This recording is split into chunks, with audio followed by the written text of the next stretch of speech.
présente, je m'appelle Esa et je suis déléguée mandataire judiciaire depuis bientôt 4 ans.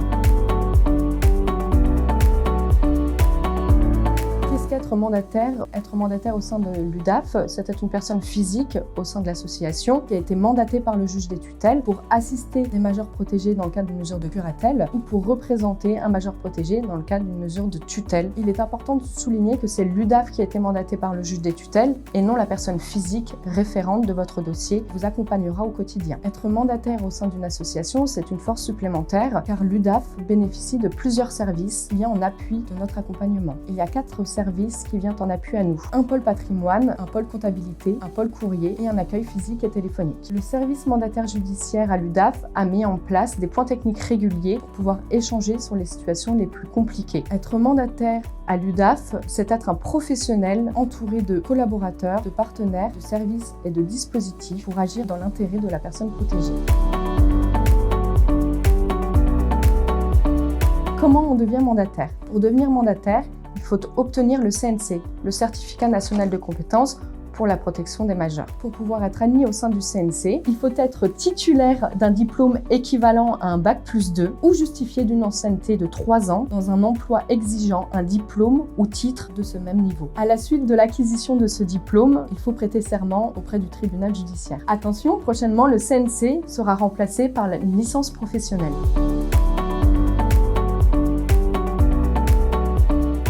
Souvent que tout est long et compliqué avec nous. Il est bien connu que les démarches administratives, c'est long et compliqué. Il s'avère que ce dicton s'impose également à nous. Nous n'avons pas de solution miracle pour améliorer votre situation instantanément. Pour chaque problématique, nous devons entamer des démarches. Et la plupart du temps, cela passe par des démarches administratives. Il faut donc déterminer clairement quelles sont les démarches que nous allons pouvoir accomplir. Pour cela, nous devons comprendre clairement vos besoins. Consulter les sources d'informations disponibles. Une fois la démarche identifiée, il faut rassembler toutes les informations requises, lister et préparer les documents nécessaires, tout en respectant les délais. Parfois, il faut remplir les formulaires tout en vérifiant les erreurs à éviter et soumettre notre demande au tiers, par téléphone, par mail ou par courrier. Et par la suite, nous devons attendre un retour des tiers.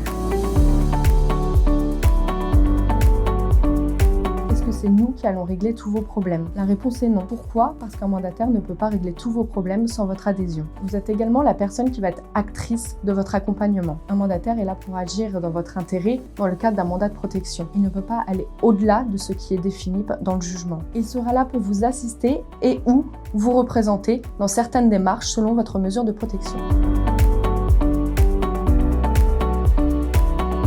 On dit que l'on n'est jamais joignable. Le terme « jamais » n'est pas juste. Nous ne pouvons pas toujours être joignables au moment où vous souhaitez une réponse immédiate. L'UDAF est mandaté pour 2500 mesures de protection et il dispose de 25 services et dispositifs complémentaires. De plus, nos missions ne consistent pas seulement à répondre au téléphone. Quotidiennement, nous avons des visites à domicile, des audiences au tribunal, des démarches administratives. C'est pourquoi nous ne sommes pas toujours joignables par téléphone immédiatement. Il serait très désagréable pour vous, lors de nos visites, de répondre constamment au téléphone. C'est pourquoi nous privilégions vos entretiens. Mon conseil est de demander à votre référent au sein de l'UDAF, qui est en charge de votre dossier, les horaires les plus adaptés pour le joindre. Si cela n'est pas suffisant, vous pouvez tout à fait laisser un message vocal ou laisser un courrier dans la boîte aux lettres de l'UDAF, puisque le courrier est relevé quotidiennement, ce qui permettra à votre mandataire soit de vous rappeler, soit de traiter votre courrier, votre demande.